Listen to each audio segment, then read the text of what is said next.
देशवासियों जय हिंद। मैं यूसुफी घोष समाज सेवी हरियाणा प्रदेश महानिरीक्षक।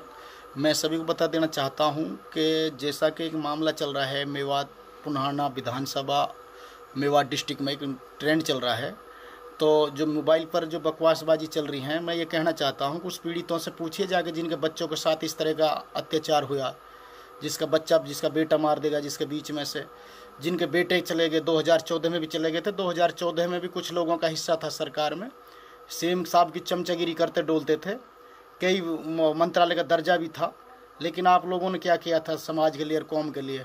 कुछ नहीं किया था, सिर्फ अपना घर भरा था और कुछ थाना और तो हॉस्पिटलों की दलालियाँ चली थी, जो आज हॉस्पिटलों में बगैर डिग्री के डॉक्टरों अपने उसको बना के नंबर बढ़ा कर पैसा दे के रिश्वत दे के ऊपर तक जो अपने डिग्रियों लेके एसएमओ को चार्ज तक संभाल रखे हैं, जिनके पास बुखार देने के गोलियों के अलावा और कोई इलाज नहीं है उनके पास।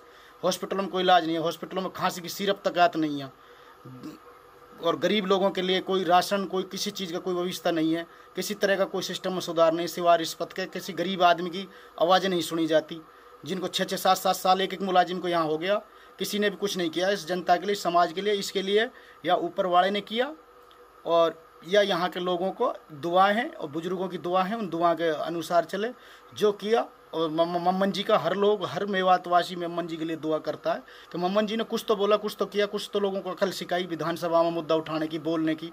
बाण में से पानी नहीं है मेवात के पुन्हाना विधानसभा के अंदर। जो लोग अपनी तरफ लीडर बने थे वो तो लेके चले गए अपनी तरफ, और जो लीडर पुन्हाना से विधानसभा से विधायक बनते थे उन्होंने कभी नीचली बेल्ट का कभी ये नहीं सोचा कि भाई नहरी पानी होना चाहिए इन किसानों के लिए।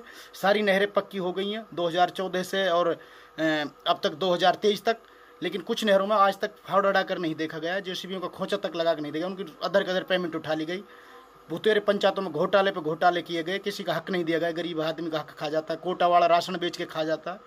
कभी ये तो नहीं बोले भाई, अभी बोल रहे हो, अभी ये भी तो बोलो अपने समाजों में, ये भी तो बोलो भाई ये इस तरह का किराए में जो इसको बंद करो, नहीं कि ऐसे लोगों का कोई साथ नहीं देगा।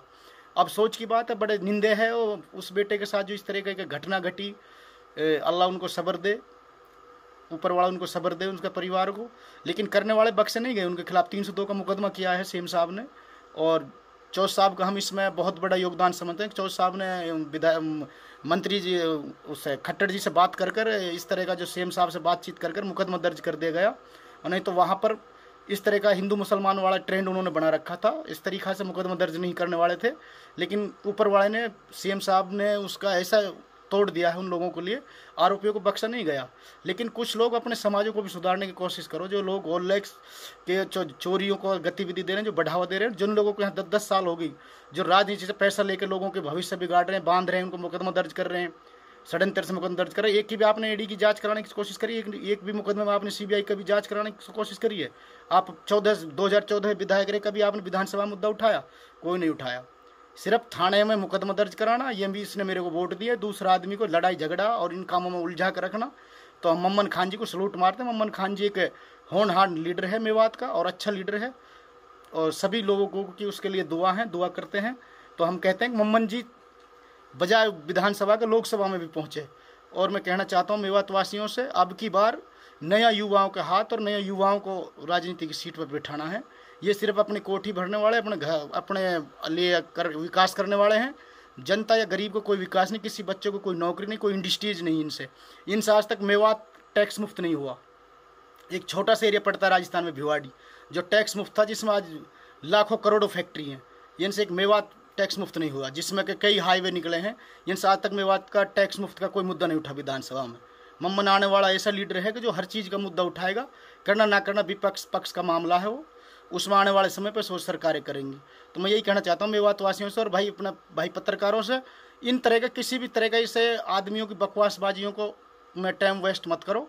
लोगों को समझाने का, लोगों का जरूरी मुद्दाओं को उठाने का, सरकार तक पहुँचाने का प्रयास करें। और मैं सभी युवा साथियों से कहना चाहता हूँ, आने वाले समय में इंशाल्लाह विधानसभा में ये बता देंगे कि इनको किसको कितने डब्बा भरने हैं। आने वाले समय में बहुत जल्दी सभी का निक्कस हो जाएगा, भ्रष्टाचारियों को भी और दलालों का भी, सभी का इसमें इलाज हो जाएगा। इसके लिए चाहे कहीं तक भी, किसी तक भी जाना पड़े, जो किसी भी पार्टी से किसी को इलेक्शन लड़ाना पड़े, तो इसमें आप सेवा कीजिए। इंशाल्लाह हम सबके जी जान से साथ रहेंगे, ईमानदार आदमी के साथ में। हमारा 3300 आदमी उसके लिए काम करेंगे मेवात के अंदर। और किसी भी दलाल और किसी की भी बात मत सुने। चाय में बिकने वाले लोगों की कोई भी गांववासी ग्रामवासी बात मत सुने। जो ये ठेकेदार हैं ये सिर्फ चाय पीते हैं, चाय एक एक चाय में बिक जाते हैं। तो ऐसे लोगों की बात मत करें। चाहे कोई भी व्यक्ति हो, चाहे हमारे बीच का हो, चाहे कोई भी हो, जो ज़्यादा बातचीत करे तो उसको बोलना भाई तू अपनी वोट दे देना, हम अपनी वोट उसको देंगे जो हमारी वोट का हिसाब देगा और हमारे उन 5 सालों का हिसाब देगा जब हमने उनको वोट दी थी। तो इस तरह की जो गतिविधि अब जल्दी ही अपलोड होने वाली है आपको, हमारा वोट हमारा ही वोट का हिसाब।